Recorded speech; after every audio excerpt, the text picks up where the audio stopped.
रमज़ानुल मुबारक के मुक़द्दस महीने की आमद है। जदीद डॉट स्टोर इस माह की मुनासबत से एक दफ़ा फिर मदर के साथ सेब का ऑर्गेनिक सिरका रियायती कीमत में पेश करता है। रमज़ानुल मुबारक में इसका इस्तेमाल बहुत से फ़वाइद का बाइस बन सकता है। सेब का सिरका हाज़मे को बेहतर बनाने में मदद देता है और पेट की तेज़ाबियत को कम करता है। ये मेटाबॉलिज्म को तेज़ करता है और खाने की इश्तिहा को कम करता है, जिससे वज़न कम करने में मदद मिलती है। सेब का सिरका खून में शक्कर की सतह को बेहतर बनाने में मददगार साबित हो सकता है, खासतौर पर डायबिटीज के मरीजों के लिए। सेब का सिरका जल्द को साफ करने और एक्ने को कम करने में मददगार साबित होता है। इसमें मौजूद एंटीबैक्टीरियल खसूसियात जल्द के मसाइल से निपटने में मदद देते हैं। सेब के सिरके में मौजूद अज्जा दिल की सेहत के लिए फायदेमंद होते हैं, जैसे कि खून के कोलेस्ट्रॉल की सतह को कम करना।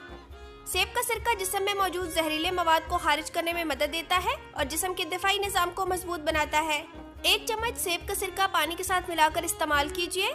अभी ऑर्डर कीजिए और 3 दिन में अपने घर की दहलीज पर वसूल कीजिए।